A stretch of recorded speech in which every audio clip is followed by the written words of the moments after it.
Hai friend, apa kabar? Senang sekali berjumpa kembali dengan kalian. Semoga kalian tetap sehat dan semakin semangat belajar.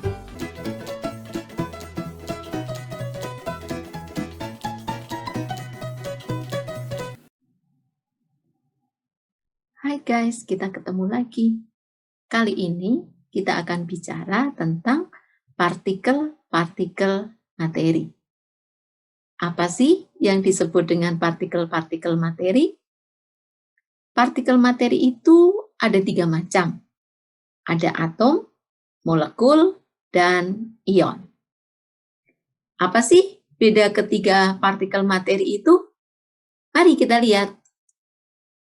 Nah, sebelum membahas tentang atom, molekul, dan ion, saya akan membahas terlebih dahulu tentang klasifikasi unsur. Ya, unsur itu dapat kita golongkan menjadi 3. Ada unsur monoatomik, diatomik, dan poliatomik. Monoatomik. Nah, dari kata mono yang artinya satu. Maka, unsur monoatomik ini, partikel terkecilnya adalah atom. Kemudian, untuk unsur diatomik, terdiri atas 2 atom.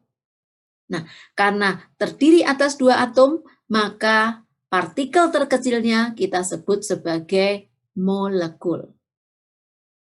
Ketiga adalah poliatomik.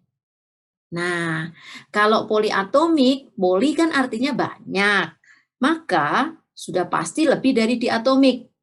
Maka unsur poliatomik itu partikel terkecilnya adalah molekul. Bagaimana? Sudah jelas membedakan unsur ya? Kita lanjutkan. Nah, ini adalah tabel nama unsur. Ya. Sekarang mungkin kalian belum hafal, tidak masalah. Ya. Kalian bisa lihat dari berbagai sumber untuk melihat lambang-lambang atom ini. Nah, saya tambahkan, ini masih lambang-lambang dari atom unsur. Nah, kita kembali pada pembicaraan. Ya, kita akan mulai dengan unsur poliatomik. Nah, ada fosfor. Ya, fosfor terletak di sini pada nomor atom 15. Itu molekul pembentuknya adalah P4. Setiap molekul fosfor dibentuk dari 4 atom P. Kemudian belerang, S8. Artinya, setiap molekul belerang dibentuk dari 8 atom S. Kemudian, ada unsur-unsur diatomik, yaitu hidrogen, selalu terdapat sebagai H2. Nitrogen, selalu terdapat sebagai N2.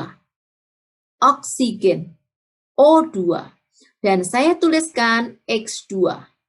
X ini untuk melambangkan unsur-unsur golongan 7A.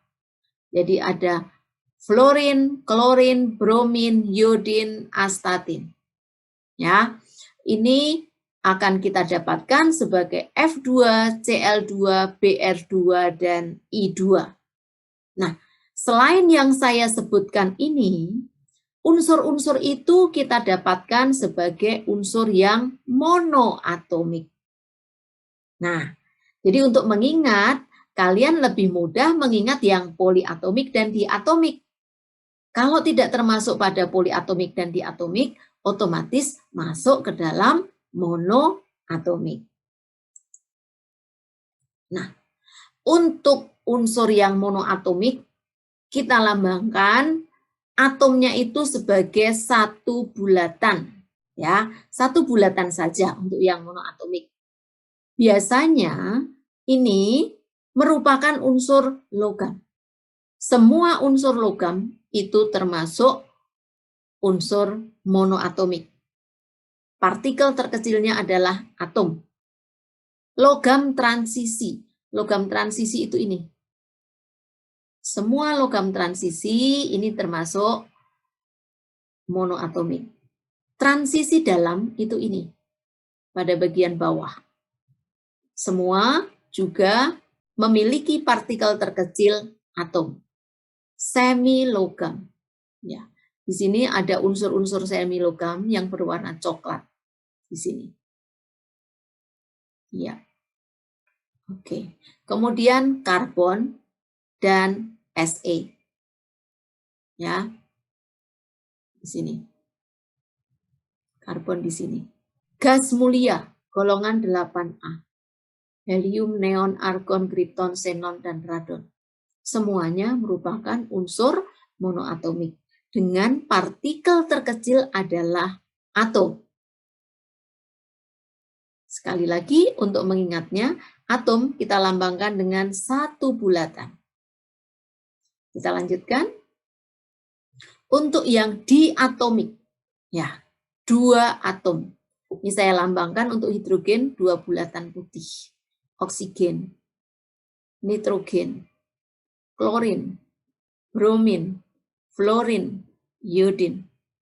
Semua terdiri atas 2 atom. Berarti partikel terkecil dari unsur diatomik adalah molekul.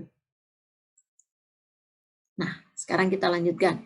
Untuk yang poliatomik, ya, kita kenal ada S8 tadi. 1, 2, 3, 4, 5, 6, 7, 8.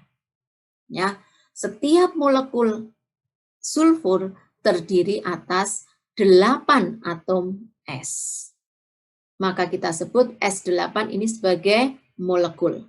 Kemudian fosfor terdiri atas 4 atom. Jadi bagian terkecil atau partikel terkecil dari fosfor adalah molekul. Kemudian mungkin kalian juga pernah mendengar tentang ozon dengan rumus O3. Karena ini O3, ini juga termasuk molekul.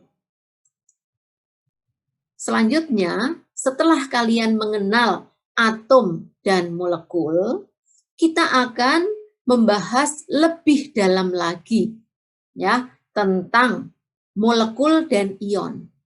Nah, supaya kalian bisa memahaminya, saya perlu menjelaskan kepada kalian sedikit tentang senyawa. Senyawa kita tahu berasal dari unsur-unsur. Bisa 2 atau lebih unsur. Ya, setelah bereaksi kimia akan membentuk suatu senyawa. Ditinjau dari unsur penyusunnya, senyawa dapat kita bedakan menjadi 2. Ya, ini mempermudah pemahaman kalian. Kita beri nama. Ada senyawa ion dan ada senyawa kovalen. Apa cirinya senyawa ion? Kalau senyawa itu tersusun atas unsur logam dan non-logam. Kemudian kalau senyawa kovalen tersusun atas unsur non-logam dengan non-logam. Oke, paham ya? Untuk membedakan antara senyawa ion dan senyawa kovalen. Ya. Senyawa ini kita bedakan menjadi ionik dan kovalen. Kalau senyawa ionik, sudah pasti partikel terkecilnya adalah ion. Kalian bisa lihat dari namanya, senyawa ionik, berarti terdiri atas ion-ion. Sedangkan untuk senyawa kovalen, partikel terkecilnya adalah molekul. Nah, contoh senyawa ion. KCl, kalium klorida. Di dalam air, dia akan terion menjadi ion K positif dan ion Cl-. CaCl2 akan terion menjadi Ca2+ ditambah 2 ion Cl-. NaOH akan terion menjadi ion Na+ dan ion OH-. Na2SO4 menjadi 2 ion Na+, dan ion SO4 2-, dan sebagainya. Ini contoh-contoh yang saya berikan. Nah, untuk itu saya perkenalkan, ion itu ada yang bermuatan positif dan ada ion yang bermuatan negatif. Ion bermuatan positif disebut sebagai kation. Ini contohnya, perak itu kalau membentuk ion Ag+, Al itu Al3+, emas bisa membentuk Au+ dan Au3+, barium Ba2+, bismut Bi2+, Ca Ca2+, Cd2+, Co itu bisa kobalt 2 berarti CO2+, dan kobalt 3 CO3+. Silahkan kalian lihat yang lain. Ini masih banyak kation-kation yang saya tampilkan. Ada besi 2, besi 3, raksa 1, raksa 2, sampai dengan zinc Zn2+. Selain itu, kita kenal ada ion negatif, ya, yang kita sebut sebagai anion. Sebagai contoh, nih, ada antimonat SbO4 3-, antimonit SbO3 3-, arsenat, arsenit, asetat, mungkin kalian sering dengar ya, CH3COO-, bromida Br-, bikromat Cr2O7 2-, kromat CrO4 2-, fluorida F-, dan sebagainya. Sampai ada sulfida S2-. Nah, kemudian kita lihat untuk senyawa kovalen. Saya katakan tadi, kalau senyawa kovalen, bagian terkecilnya adalah molekul. Maka saya menggambarkan ini molekul air, ya. Yang putih adalah hidrogen, yang merah adalah oksigen. Bisa kalian bayangkan molekul air itu seperti ini. Kemudian amoniak. 1 atom N mengikat 3 atom H. Jadilah molekul seperti ini. HCl. Ini H dan Cl. H2SO4. Ya, ini molekul H2SO4. Glukosa membentuk seperti ini. Urea. Asam asetat. Nah, senyawa-senyawa kovalen ini, sekali lagi saya tegaskan, partikel terkecilnya adalah molekul. Contoh senyawa kovalen, yang partikel terkecilnya molekul. Karbon monoksida, karbon dioksida, belerang dioksida, belerang trioksida, karbon tetraklorida, dikloroheptaoksida, dinitrogen pentaoksida, dan lain-lain, masih banyak lagi. Nah, kesimpulannya, atom itu merupakan bagian terkecil dari suatu unsur dan tidak bermuatan. Molekul atom adalah gabungan 2 atau lebih dari atom unsur yang sejenis. Penekanannya di sini kalau molekul atom, penyusunnya adalah atom sejenis. Molekul senyawa merupakan bagian terkecil dari senyawa kovalen yang merupakan gabungan dari atom-atom yang berbeda. Dan terakhir, ion adalah atom atau gugus atom yang bermuatan listrik. Jadi dapat bermuatan positif atau negatif. Baik, terima kasih, kita sudah menyelesaikan pembicaraan tentang partikel-partikel materi. Yang kita bicarakan adalah atom, molekul, dan ion. Terima kasih kalian sudah belajar bersama saya. Dan jangan lupa subscribe, like, komen, dan share.